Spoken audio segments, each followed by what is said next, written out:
what he did, and he's about to find out that his brother do Mobile County near 15%. We're gonna skip ahead though because we already watched that part. But I'm currently recording, so like I said, make sure that y'all like, comment, share, and subscribe, and all that good stuff. You feel what I'm saying? So let's get into this story real quick. For most of his life, his father worked maintenance at the Alabama State Docks for 23 years. His mother worked double shifts. And chat, I like these videos though too because like it tells like the background story and then it tells like the crime that they did and shit, which is absolutely insane. You feel what I'm saying? So yeah, man. Yeah. As a home health aide, visiting elderly patients across Mobile County 6 days a week.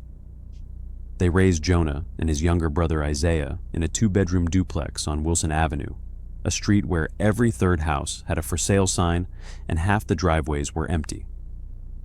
Jonah played running back at Vigor High School, not a star, but reliable.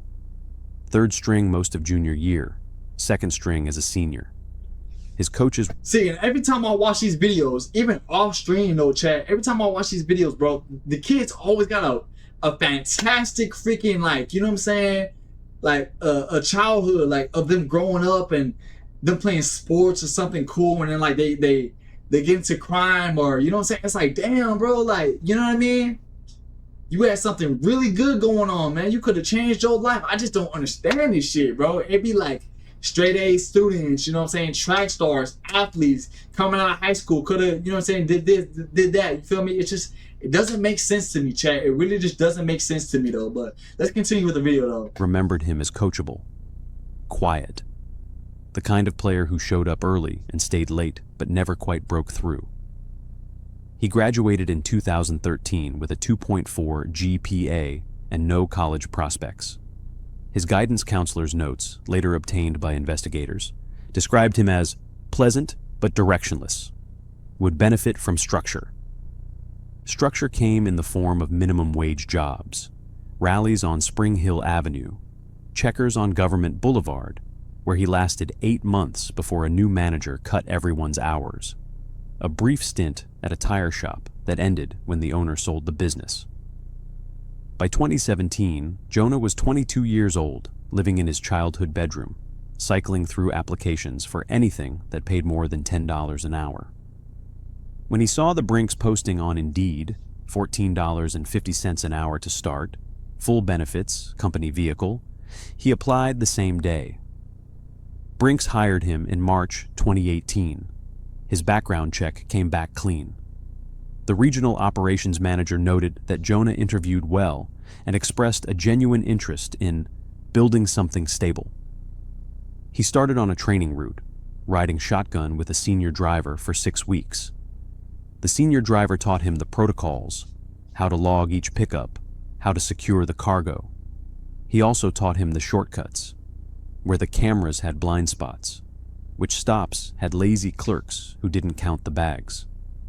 Jonah listened. Jonah learned. Jonah took notes. By 2020, Jonah had been promoted twice. He was now a lead driver, responsible for some of the highest value routes in the mobile area. His supervisors praised his punctuality. See, now how do I say this? It really just like, it's just like routes, different routes, you know what I'm saying? So I guess like the more high value routes, the higher the money and shit. So yeah, man. So I think it just really depends on what route, you know what I'm saying, what route that person is scheduled to. You feel what I'm saying? And I feel like the more experienced you are, the more high value the routes and shit. So I mean, more high value the money is on the trucks and shit. So yeah. His route completion times were consistently in the top quartile. He had never triggered an internal audit. To everyone at the depot, Jonah Bassard was exactly what a good Brinks driver looked like. What no one knew was that Jonah had been stealing since his 3rd month on the job. An armored truck is not a bank vault on wheels. It's a logistics operation. And like any logistics operation, it runs on trust. Drivers are trained to follow strict protocols, never deviate from the route, never leave the vehicle unattended, never open the cargo hold without authorization. Every bag is logged. Every stop is GPS tracked. Every second of the route is theoretically accountable. But theory and practice are different things. The Brinks depot in Mobile handles pickups for over 40 financial institutions across 3 counties: banks, credit unions, check-cashing stores, large retailers with significant cash volume. On a typical weekday, the depot processes between $2 and $4 million in currency. The drivers who transport that currency. So it's in the millions then. So yeah, you gotta be like 100% trusted. You feel me? This not just some, this not just like some fast food shit. Like you gotta be like 100,000%. I mean, to put your trust in somebody like that, like the fact that shit's even like in Indeed is absolutely insane, bro. Because like you gotta be like trusted. You would think like somebody like they would hire people from just like FBI like working shit, or like people working for the president type shit. You feel me? Because this like the fact that shit's on Indeed is crazy though. Like it's crazy to me. Are trusted employees, vetted through background checks and drug screenings, trained in defensive driving and conflict de-escalation. They are not, however, watched every second of every shift. In Mobile, a single Brinks driver might service 15 to 20 stops in a single shift. The depot relies on end-of-day reconciliation. Drivers return their bags, a clerk counts the totals, and any discrepancies are flagged. The problem is that discrepancies happen constantly. Tellers miscount, bags are mislabeled, paperwork gets lost between the branch and the depot. A shortage of a few $100s is almost never investigated unless it recurs in a pattern. The system is designed to catch patterns, not single incidents. It is designed to catch stupidity, not patience. And Jonah had patience. He also understood something else: the secondary passenger compartment. Every Brinks truck has a rear cargo area, sealed, alarmed, monitored by sensors that track when the door opens and how long it stays open. But it also has a smaller secondary compartment in the front passenger area, used for low-value pickups, emergency storage, and driver supplies. That compartment is not directly monitored. It's not alarmed. It doesn't trigger a log entry when you open it. And on a busy route, with 15 stops and 100 bags to track and paperwork for each one, no one is watching what goes in and out of it. The compartment was supposed to be used for small pickups, a few $1,000s from a convenience store, petty cash from a restaurant making a night deposit. But there was no sensor to verify what went in, no camera pointed at the driver's hands, no audit trail for bags that never made it to the cargo hold. Jonah had been skimming from that compartment for nearly 3 years, a few hundred here. Damn, 3 years, bro? It's crazy, bro. 3 years y'all didn't catch that shit. You know what I'm saying? 3 years y'all ain't catch that shit, bro. That's crazy, bro. That's a pattern though. You feel me, chat? Like that's a pattern though, bro. What? 3 years? You telling me this man been stealing for 3 years? Y'all didn't catch that shit? That's crazy, bro. I guess that's where patience come in, bro. But shit, 3 years? 1,000 there, small enough to fall within the margin of error that every depot manager accepted as the cost of doing business. Large enough, over time, to add up to $134,700. Money that Brinks wouldn't even realize was missing until investigators started pulling the threads after the robbery. Money that had been absorbed into the noise of a system that moved millions every week and couldn't account for every dollar. The staged robbery was not a desperate act. It was calculated, rehearsed, and planned weeks in advance. The plan began in December 2020. Jonah had given notice at Brinks. His final day was scheduled for January 8th, 2021. He knew his route schedule for the first week of January, and he knew that January 5th included a pickup from New Horizon Credit Union, one of the largest single-day cash transfers on his entire schedule. Between $400,000 and $500,000 in cash, bundled and ready for transport. The execution required 3 people. Jonah would control the truck and the placement of the money. Isaiah, his younger brother, would be one of the robbers. A third. Oh my God, I can't believe this shit. You telling me you put your little brother at risk, bro. some stupid ass shit like that, oh my God, bro.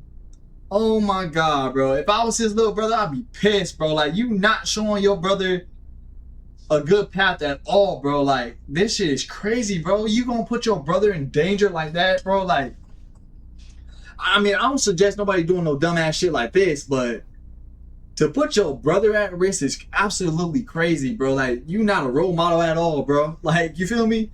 You was not a role model. I'm gonna be honest though, Chad. Y'all know me, bro. I'm honest. I'm 100,000% honest, bro. Like, that's some stupid ass shit, bro. For real. Associate would complete the team. The plan was simple.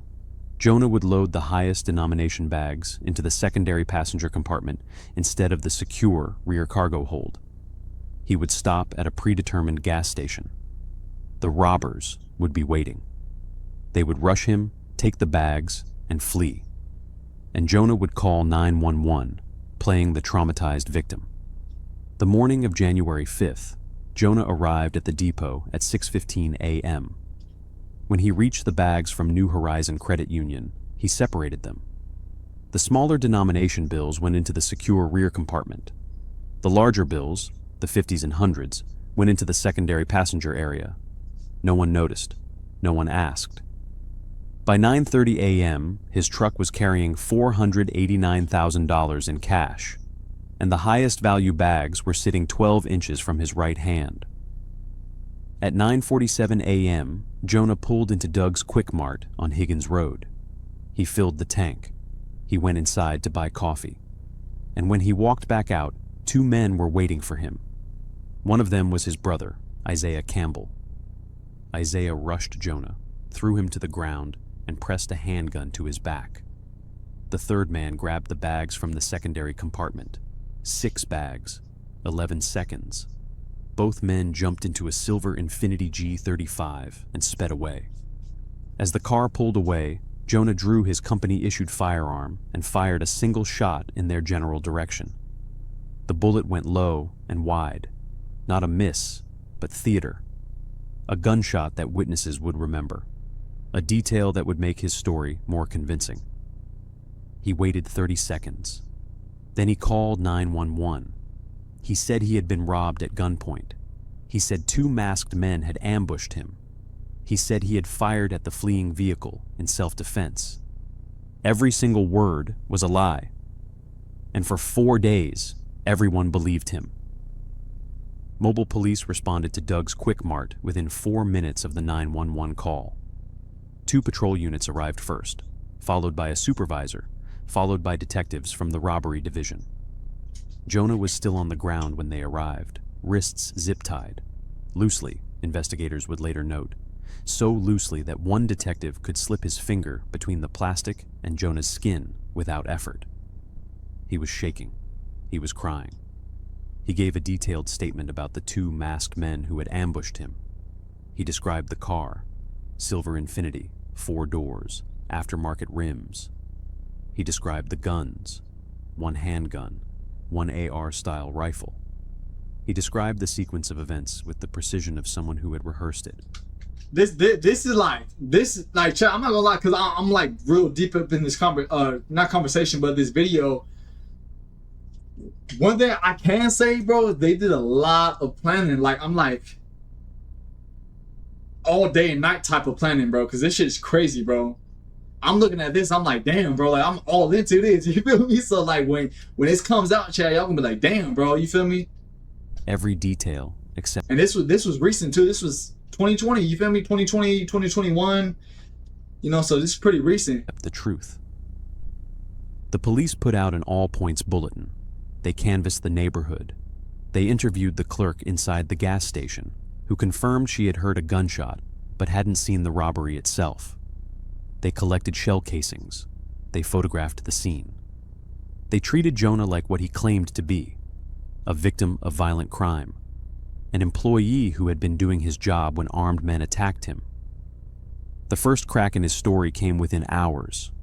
GPS data from the armored truck showed that Jonah had deviated from his assigned route that morning, stopping at an address on Tufts Road, less than a mile from the gas station, for approximately 4 minutes. The stop was not on his route sheet. There was no pickup scheduled at that location. When investigators pulled the address, it came back to a house later linked to a family friend of Isaiah Campbell, the same Isaiah Campbell who had been tagged in social media photos with Jonah 2 weeks earlier.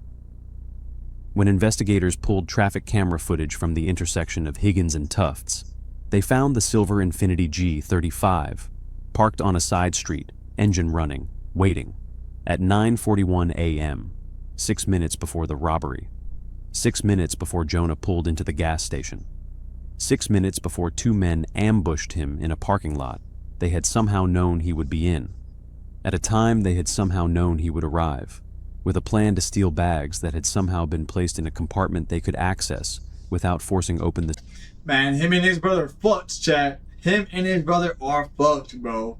And he's the one that put his brother in this predicament in the first place. It's crazy, bro. Chat, if I can give y'all any type of advice, if I can give anybody any type of advice, bro, don't be like this dude right here, man. Don't be like this dude right here, chat. Don't. Just don't. Secure cargo hold. The second crack came from ballistics. Jonah claimed he fired at the fleeing vehicle in self-defense, the desperate act of a man trying to protect himself and the company's property. But the trajectory analysis told a different story. The single bullet he fired had been aimed low and wide, not at the car, not at the suspects, but at the asphalt approximately 15 feet to the left of the vehicle. It was not the shot of a man defending himself. It was the shot of a man creating evidence. It was theater. The third crack came from a storage unit on Schillinger Road, and that crack would break the case wide open. On January 8th, 2021, 3 days after the robbery, FBI agents obtained a federal search warrant for a storage unit on Schillinger Road, registered in... Oh my God, bro. Oh my God. This dude is just something else, bro. Like, dude. And I'm not trying to, like, you know what I'm saying, say anything, but dude, the whole shit, it just... Oh my God, dude. This guy's probably like serving... He's not serving life because he didn't commit no murder, but he's definitely going to be serving some time in jail, bro. So, shit. And he's in... I'm feeling like he's in jail to this day, though. For real, for real. The name of Jonah T. Bessard. The warrant was based on a tip from a confidential informant who had identified the location as a place where Jonah had been seen multiple times in the weeks before the robbery. When agents arrived at 6:45 a.m., they found the unit padlocked with a combination lock. They cut the lock and opened the door. What they found inside would become the centerpiece of the federal case. Stacked in boxes and plastic bins, bundled in rubber bands and bank straps, $120,470 in cash. Some of it still bore the New Horizon Credit Union stamps. Some of it was loose, stuffed into shoeboxes and duffel bags. The money had been sorted by denomination, hundreds in one bin, 50s in another, smaller bills in a third. It was organized. It was methodical. It was the work of someone who had been doing this for a long time. But the cash was not the only thing in the unit. 6 handguns, 2 Glocks, a Sig Sauer, a Smith & Wesson revolver. Bro. This is not funny, but dude, oh my God, bro. No, this is like, oh my God, bro. It's because I didn't play GTA 5, bro. This is like alright planning, but bro, this is like, dude, this is what? All in the same area, dude?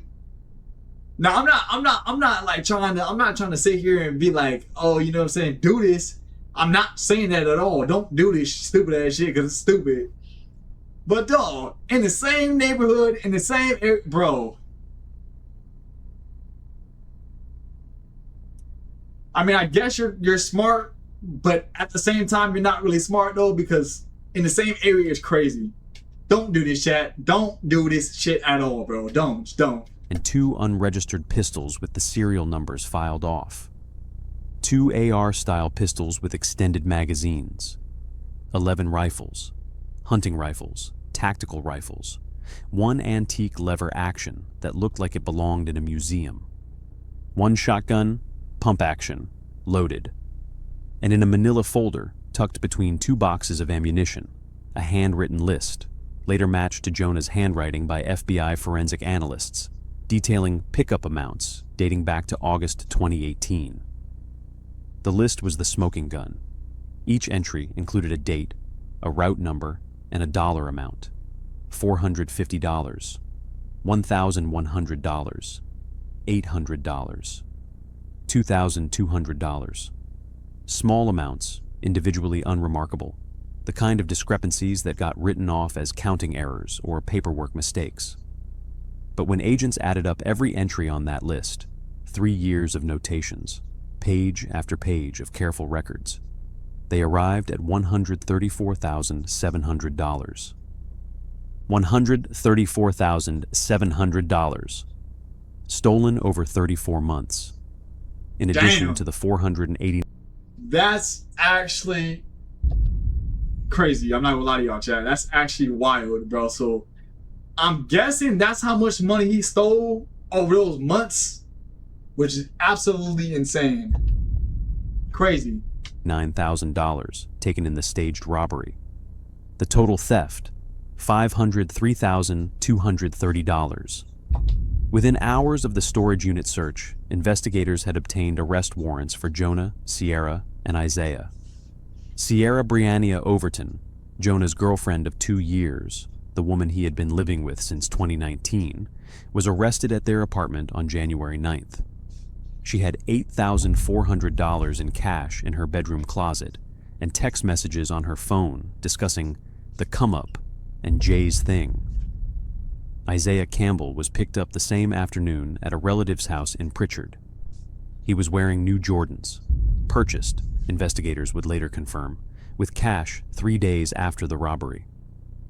And Jonah was arrested at the Brinks depot 4 days after he had called 911 claiming to be a victim, surrounded by the same colleagues who had trusted him for 3 years, in the same building where he had loaded bags into his truck every morning and told himself no one would ever find out. The confrontation happened at the Brinks depot on Rangeline Road, just after 9 a.m. on January 14th, 2021. Jonah had come in to complete paperwork for what he still believed would be his final days of employment. He had not yet been told that his resignation had been superseded by his termination, effective immediately upon review of the investigation. He was standing at the dispatch counter, reviewing his manifest, making small talk with a colleague about weekend plans, when 2 mobile police detectives walked through the front entrance. He saw them before they reached him. His colleague would later tell investigators that Jonah's expression didn't change, that he kept talking, kept reviewing his paperwork, kept pretending everything was normal even as the detectives closed the distance. It was only when they stopped directly in front of him that he set down his pen. "Mr. Bessard, we need you to come with us." Jonah's voice was steady. His hands stayed on the counter. "Come with you. I've answered all your questions. I don't understand what else you need from me. We've spoken with your brother." The pause lasted 2 full seconds. Jonah's eyes moved, left, then right, then back to the detective's face. "My brother, Isaiah doesn't know anything about this. He wasn't even there." The detective didn't blink. "He's already told us about the plan, Jonah. The storage unit, the list, all of it." "There was no plan." Jonah's voice rose. His composure cracked. "I don't know what he told you, but I was robbed. I had zip ties on my wrists. I was on the ground with a gun in my back. I would never." "Jonah." The detective's voice was calm, almost gentle. "We found the storage unit. We found the money. We found the list, the one you wrote, with your handwriting, dating back to 2018. He stopped talking. His hands, which had been gesturing, dropped to his sides. He stared at the detective for 3 full seconds without blinking. The colleague who had been talking to him about weekend plans took a step back. The dispatch clerk behind the window looked away. Then he said, "I want a lawyer." Those were the last words Jonah Bessard spoke to investigators. He was handcuffed in the dispatch area, walked past the same colleagues who had waved at him every morning for 3 years, and placed in the back of an unmarked police vehicle. The depot fell silent as they drove away. Stories like this rarely make national news. They get buried in local coverage and forgotten within a week. But the pattern keeps... That shit's crazy, bro. They're not gonna show this type of shit. They're not gonna show this on the news. They're not gonna show this type of shit on the news. Repeating.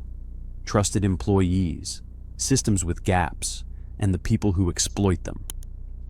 That's crazy. I'm not gonna lie to y'all, Chad. That's actually wild, bro. That's a crazy ass story too. Want to see more stories like this? Subscribe now and hit that notification bell. We cover these cases weekly. So what happened to him though? What happened to him? Jonah Bissard was indicted by a federal grand jury in the Southern District of Alabama on January 15th, 2021, one day after his arrest. The charge, bank theft, a violation of 18 U.S.C. Section 2113. Prosecutors argued that because the stolen funds belonged to New Horizon Credit Union, a federally insured financial institution, the crime fell under federal jurisdiction. The staged robbery, they noted in their filing, was not merely theft. It was an elaborate fraud designed to conceal years of prior criminal conduct and obstruct the investigation that would inevitably follow. Jonah was denied bail. The court cited flight risk. He had been days away from leaving his job and had access to significant cash, and the seriousness of the charges. He was held at the Mobile County Metro Jail pending trial. In April 2021, after 3 months of negotiations between his public defender and federal prosecutors, Jonah pleaded guilty. There was no trial. His attorney, a federal public defender named Carla Hutchins, negotiated a deal that acknowledged Jonah's cooperation in identifying the full scope of the theft and the recovery of a significant portion of the stolen funds. In exchange, prosecutors agreed not to pursue additional charges related to the firearms found in the storage unit, weapons that could have added years to his sentence. At sentencing, the prosecutor read from a victim impact statement submitted by the operations director of New Horizon Credit Union. This was not a robbery. This was a calculated betrayal executed over years by someone we trusted with our members' livelihoods. Mr. Bissard was entrusted with our members' money, their savings, their paychecks, the deposits they made to pay rent and feed their families. He exploited that trust methodically, patiently, and without remorse. And when he decided he wanted more, when small thefts were no longer enough, he staged a violent crime scene and wasted the resources of every law enforcement officer who responded. He lied to their faces for 4 days while they searched for suspects who didn't exist. Our members deserve better. Our community deserves better. And the system that allowed this to happen deserves a hard look at its own failures. Senior U.S. District Judge William Steele addressed Jonah directly before pronouncing sentence. His words would be quoted in local news coverage for months afterward. Mr. Bissard, I have reviewed your background. I have read the letters from your family asking for leniency. I have considered your age, your lack of prior criminal record, and the cooperation you provided after your arrest. And I find none of it sufficient to explain or mitigate what you did. You had every opportunity to build an honest life. You had stable employment at a company that paid you fairly and promoted you twice. You had a path forward. Instead, you chose to steal. Methodically, repeatedly, and ultimately theatrically. The staged robbery was not desperation. It was not poverty. It was not addiction. It was arrogance. You believed you were smarter than the system. You believed you could take $500,000 and walk away. You were wrong. This court sentences you to 24 months in federal custody, to be followed by 3 years of supervised release. You will pay $500. Damn. Wait a minute. God, they said, hold on, wait. Hold on, let me, oh my God, wait a minute. I mean, a couple months though, but still. You were wrong. This court sentences you to 24 months in federal custody. So 24 months in federal freaking jail. to be followed by 3 years of supervised release. You will pay $503,230 in restitution to New Horizon Credit Union, and you will carry this conviction, this record of betrayal, for the rest of your life. Oh my God, bro. That's actually insane. Bro's gonna be freaking in debt for like the rest of his life, bro. I don't even think like, well, he got to pay back a lot. He got to pay back a lot. I'm just gonna say that, Chad. He has to pay back a lot. Jonah Bassard reported to FC Wire Pensacola, a low-security federal correctional institution in Northwest Florida, in October 2021. He received credit for time served since his arrest in January. His projected release date was January 2023. His girlfriend, Sierra Briannia Overton, pleaded guilty to state charges of receiving stolen property and theft conspiracy in Mobile County Circuit Court. She was sentenced to 5 years probation with conditions including 200 hours of... Oh my dude, he just put everybody at risk. He said, I don't care about you or you. He put his brother in risk. He put his girlfriend in risk, bro. Oh my God, he put himself in risk, bro. Golly. He really thought he was gonna get away with $500,000, bro. That's insane.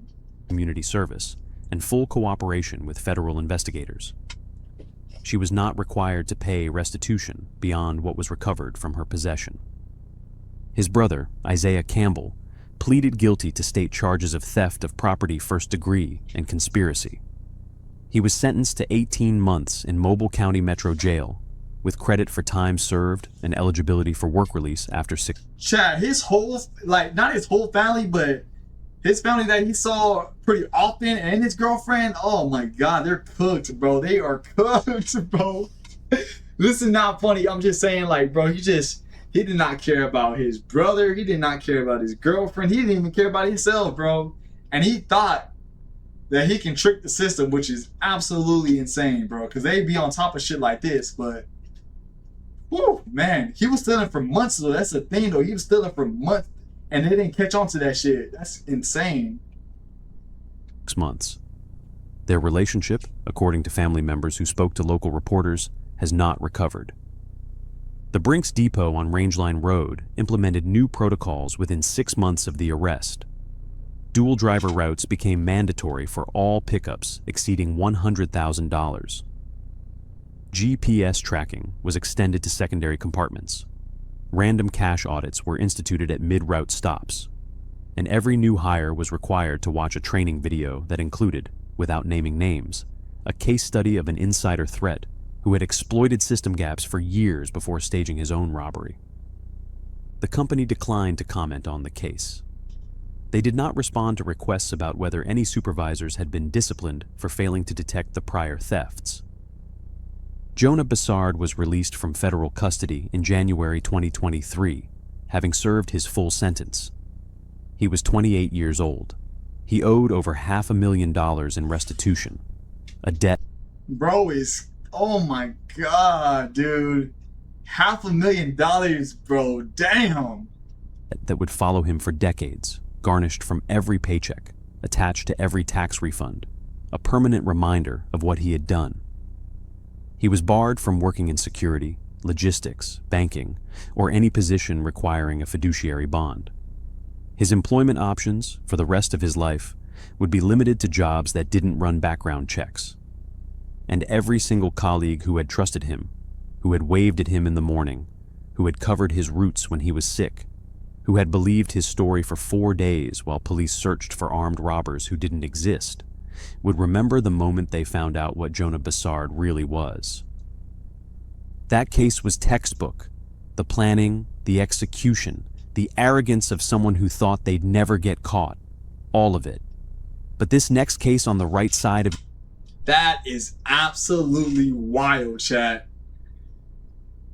My advice, don't do this shit. That shit was stupid as fuck, but entertaining. But yeah, man. that's gonna end off the video, man. Hopefully y'all had a good like little video and stuff. You know what I'm saying? It's my first time actually doing a video like this, bro. And you know what I'm saying? Make sure that y'all give it a big thumbs up. You know what I'm saying? Make sure you comment if you like these type of videos, man. Make sure that y'all leave a comment. Be like, we like these type of videos. And until freaking next time, man, I'm out. I want to say these niggas train. I was just say these niggas want real.